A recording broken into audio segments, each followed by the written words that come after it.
Hi Cherries.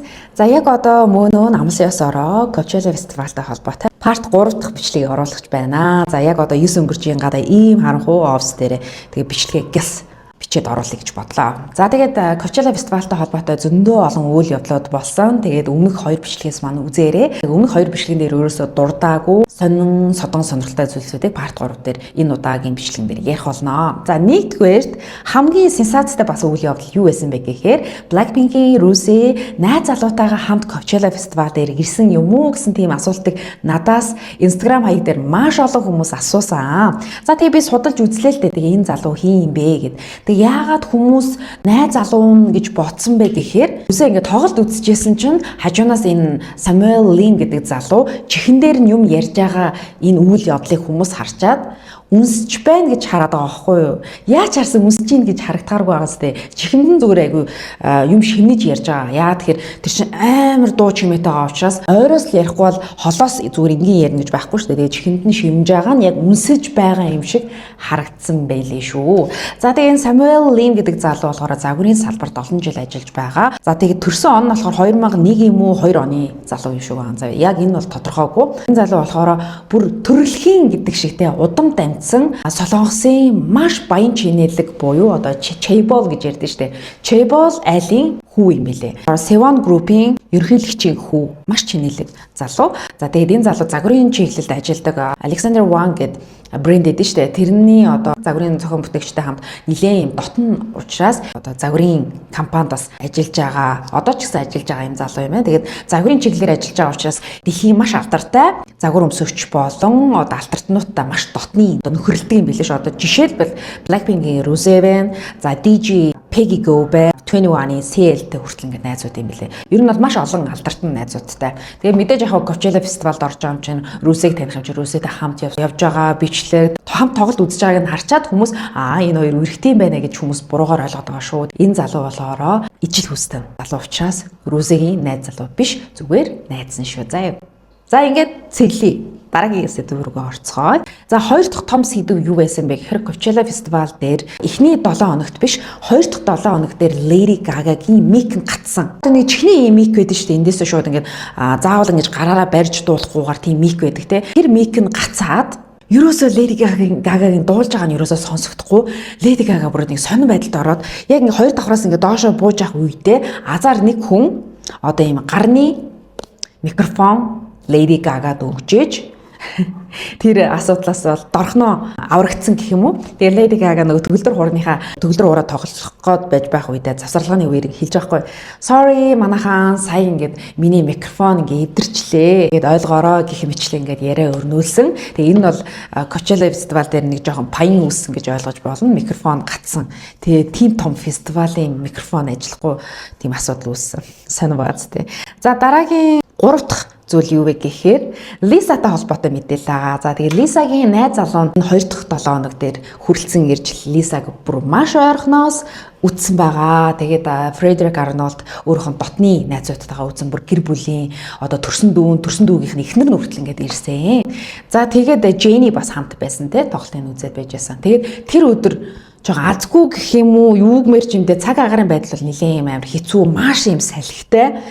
Бүр микрофонд нь бүр салхины шуум бол орж ирсэн. За тэгээ Frederick Arnold Lisa-гийн тоглолтыг үзсэн талаар би одын skincare хаяг дээр Lisa-тай холбоотой reel оруулсан. За одоогийн байдлаар 404 мянган хүн яг миний энэ reel-ийг үзсэн байсан. Тэгээ та нар хэрэг үзег бол үзээрэй. Одын skincare гэдэг хаяг дээр байгаа шүү. За тэгээд нэг сонирхолтой зүйл нь юу гэхээр юм засвар хийж байна. За нэг сонирхолтой зүйл нь болохоор та нар мэдэндээ Lisa-гийн чойлк бол бүр маш тийм хүчтэй агуу чойлк гэж хэлж болно. Яа тэгэхээр ямар ч хөдөлгөөн бүр ингэ хийжсэн ч тэр чойлк нь ерөөсө хөдөлтгүйгээр бүр алдартай. Энэ удаагийн Coachella фестивал дээр ч гэсэн маш бүр тийм салхитай бүр үснэ ингээ бүр хийсэд ийм амар байж хахад чойлк нь огт хөдлөөгүй. TikTok дээр хүмүүс тэгсэн байсан л да. Lisa-гийн тоглолтын үеэр бол салхи нь бол маш тийм хүчтэй байсан.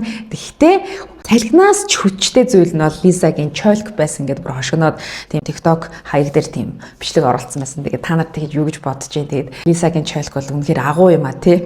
За дараагийн мэдээлэл болохоор Jenny-тэй холбоотой мэдээлэл байна. За Jenny маань болохоор өмнөх 7 хоногийг бодвол 2 дахь 7 хоног дээрээ нэг жоохон шинжилэлт хийсэн. За тэр нь болохоор Like Jenny гэдэг дууга дуусны дараагаар Solo гэдэг дууга дуулсан байгаа. За энэ нь одоо фэнүүдийн маш их тийм баярлуулсан гэх юм уу? Яалчгүй одоо Jenny-гийн хамгийн анхны соло уран бүтээл. За тэгээд Solo гэдэг нэртэй дуу бол тухайн үед бол маш хит болж байсан. Тэгээд энэ дууг яг Coachella фестивалийн тайзан дээр дуулсан нь маш олон хүмүүст бол их таалагцсан. Надад ч гэсэн маш гой санагдсан. За тэгээд Jenny-гийн ээжтэй холбоотой бас мэдээлэл байна л да. Ээж нь тоглолтыг нүүцэн, Jenny-гийн бүр хамгийн сайн дотны найзууд ирсэн, хоёр ихэр найзууд нь ч гэсэн ирсэн. За тэр үед Jenny-гийн ээж бүр нулимсаа барьж дийлэхгүй баярын нулимс гаргасан. Тэгээ найзууд нь бүр ингээд те Jenny-гийн ээжийг бүр тэрврээд ингээд баяр хүргээд тайвшруулж байгаа үйл явдлыг бол та нар харсан баг. Ээж нь тухайн үед Солонгосын бүр нэлээ түрүүний хэлдгээр одоо алдартай баян чинэлэг удмын баян гэдэг ярьдэн штэ. Chaebol гэж Солонгосын Chaebol найзуудтайгаа ирсэн байсан. Эмэгтэй найзуудтайгаа те hang out хийгээд охиныхоо тоглолтыг ч үзээд. За энэ ч гэсэн хүмүүс Jenny-гийн ээж бүр те Chaebol хүмүүстэй ингээ найзалт юм байна штэ гэд бас тийм бичлэг оруулсан байсан. За дараагийн бас онцлог зүйл болохоор Jenny-гийн та нар Instagram дээр авахсан зургуудыг хараарай. Ийм харь гаргийн энэ ертөнцийн хүн биш одоо Jenny те төр хугацаагаар ингээ энэ дэлхий дээр ирсэн харь гаргийн хүн шиг харагдсан. Бүр үнэхээр зөв бараг нүүрэн тийм тот харагдахгүй тийм сүйдэрлээд үнэн зөвүүн зургууд авахулсан байсан. Та нар тэр зургийг хараад юу гэж бодсон бэ? Надад бол тэр зургууд бол бүр гайхалтай гой санагдсан. 2-7 хоног дээр энэ хайпын хамтлаг бас уран бүтээлүүдэд хүргэсэн. За хувцлалтын хувьд гэх юм бол өмнөх 7 хоногийг бодвол шал өөр байсан. Өөр өнгийн хувцснууд өмссөн байсан. Миний хувьд шүү заяа өмнөх 7 хоногийн хувцлалт нь айгу гоё байсан юм уу? Ийм джинсэн өнгийн хувцлалт. Тэгээд би өмнөх бичлэгнээр хэлсэн шүү дээ. Энэ хайпын хамтлагийн одоо хувцсны дизайн одоо загварыг болохоор Prada брэндийнхэн одоо хариуцаж авсан гэж хэлсэн. Бүр урлаж те зөвхөн энэ хайпын хамтлагт зориулж ийм шигтгэе мэгтгээтэй гой джинсэн хувцснуудыг бол өмсөн. Жигдэрлийн хувьд бол үнэхээр гоё надад санагдсан. Тэгээд энэ хайпын хамтлагийн талаар би энэ удаагийн бичлэгэн дээр нэг тийм дэлгэрүүлж ярихгүй. Дараагийн бичлэгээр би энэ хайпын хамтлагийн талаар бичлэг хүрэхээр болсон. Маш олон хүмүүс одоо сүүлийн 1-2 жил бол энэ хайпын гэд бичлэг болгон дээр, оруулах болгон дээр даавар нь комент хэсэг дээр дандаа энэ хайпын хамтлагийн талаар бичлэг оруулна гэсэн яасан бэ гэд асуугаад байгаа. За одоо би ингээд дамлая. За яг энэний дараагийн бичлэгэн дээр би энэ хайпын хамтлагийн талаар дэлгэрэнгүй бичлэг оруулах болно. Гэт энэ хайпын хамтлагийн талаар бичлэг хүлээж байгаа хүмүүс доор комент хэсгээр зөндөө олон зүрхэн эможи үлдээгээрэй. Гишүүн тус бүрээр нь ярина. За тэгээд тийм байна. Бүгдээрээ дараагийн энэ хайпын хамтлагийн бичлэгээр уулзцгаая. Баяртай.